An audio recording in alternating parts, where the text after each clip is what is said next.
right, welcome back, ladies and gentlemen, to another video with Mr. Kenton in HL Chemistry, and we are starting our next topic by looking at atomic structure, and pretty foundational topic for us to consider. It's something you've been looking at in every chemistry class that you've taken, whether it's your honors chemistry, AP chemistry. Atomic structure is something that we always take a look at because we want to make sure that we understand what's going on at the atomic level and how our elements are arranged and structured and organized.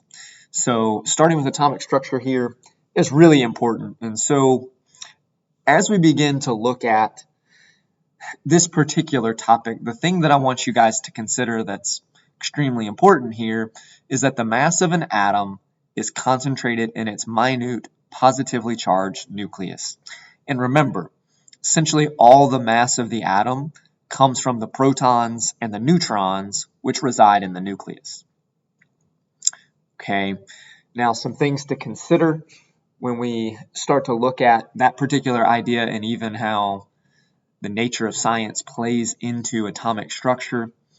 Notice that we have evidence and improvements in instrumentation. Things like alpha particles were used in the development of the nuclear model of the atom that was first proposed by Rutherford. Well, without having the proper instruments and evidence, Rutherford would never have been able to make the conclusion that, wait a minute, that the nucleus of the atom was positively charged. Another thing to consider is that there were paradigm shifts that took place in the field of science in this particular area, mainly surrounding the subatomic particle theory of matter, specifically represented a paradigm shift in science that occurred in the late 1800s. A lot of scientific understanding was based on the macroscopic scale, and with subatomic particle theory of matter, what that did is it caused scientists to start thinking from things from that microscopic perspective and even at that atomic level, which led to a deeper and even better understanding of the atom. So these are just some things that we need to consider as we're moving forward. Now again, IB likes you to be thinking about international mindedness. How does our understanding of this particular topic impact us globally? And so when you think about with the nuclear atom and subatomic particles, isotope enrichment uses physical properties to separate isotopes of uranium. And obviously this has implications because this is what's employed in many countries as part of nuclear energy and weaponry programs, right? So because of our understanding of the atom, certainly scientists learned a lot of new things about how to explain the world around them, but then you start to see how governments and things like that would want to use that information as a way to try to gain an advantage over their neighboring countries or maybe over rival countries in a way to possibly demonstrate how much power they have or things like that. And so this topic certainly has implications from, I guess, from a historical perspective as well. Now, TOK, your theory of knowledge, some things to consider. So Richard Feynman has said that if all of scientific knowledge were to be destroyed and only one sentence passed on to the next generation, I believe it is that all things are made of atoms. That's the statement that he would want passed on. And so looking at that sentence, looking at that quote, and then thinking about, are the models and theories which scientists create accurate descriptions of the natural world, or are they primarily useful interpretations for prediction, explanation, and control of the natural world? It's a good question for us to consider. We might revisit that during class at some point. And then the second question here, just to kind of tie in TOK, is that no subatomic particle can be or will be directly observed, which is kind of interesting, right? We talk of these things as if they exist. We know they exist based on experimental data and things like that. But in terms of directly observing them, we don't have that capacity. So which ways of knowing do we use to interpret indirect evidence gained through the use of technology? Again, I think that's a fascinating question as we begin to think through matter, and specifically matter at the particle level and at the atomic scale. All right, so as we move into kind of our first main topic, the thing that we need to understand is that atoms contain a positively charged, dense nucleus that's composed of protons and neutrons. And you can see both of those terms, when combined, they can be referred to as nucleons. Okay. Now, this is pretty basic. I think this is going to be a good review for you guys. But the idea that atom is composed of a dense nucleus that has protons and neutrons in it, which those protons and neutrons can be referred to as nucleons.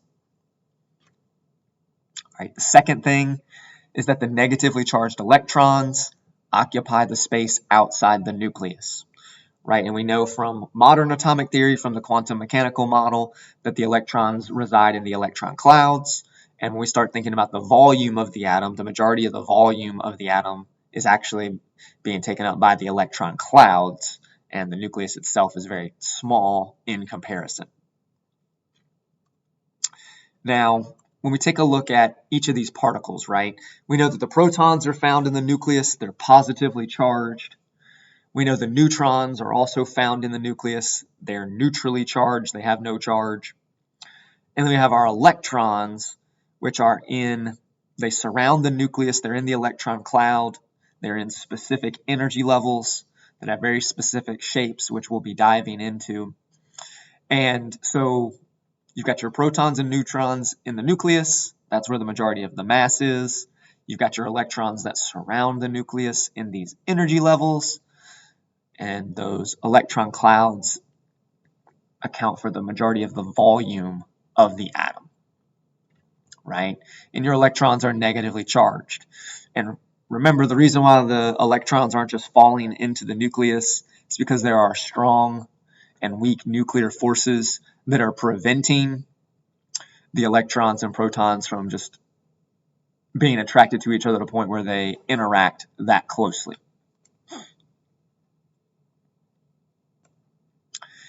Now, last thing that we're going to take a look at in this kind of introduction video are some definitions of some terms that we should be familiar with, but the first one's an element. So an element is a substance that cannot be broken down into simpler substances by a chemical reaction, right? And so your elements are just going to be those substances that are found directly on the periodic table, right? If it's on the periodic table and it's got a chemical symbol and it's just one of those chemical symbols, it's an element. Right, and elements can't be broken down any further. You've got atoms. These are the smallest particle of an element or species of an element that retains the properties of that element. So if we were to look at one atom of aluminum, for example, that one tiny individual atom of aluminum would have the same properties of a larger quantity or a larger amount of aluminum as a whole. And then lastly, you've got compounds, right? These are the chemical combinations of two or more elements. And so certainly your elements or your compounds can be broken down into smaller subsections, but a compound is something that can be chemically broken down, and it's made up of two or more elements from the periodic table. All right. Now, that's going to end it for this particular video. I know it's a very brief introduction, but I wanted to go ahead and get this knocked out of the way. Hope that was insightful. If you guys have any questions, don't hesitate to ask during class. Look forward to seeing you guys again real soon. Take care.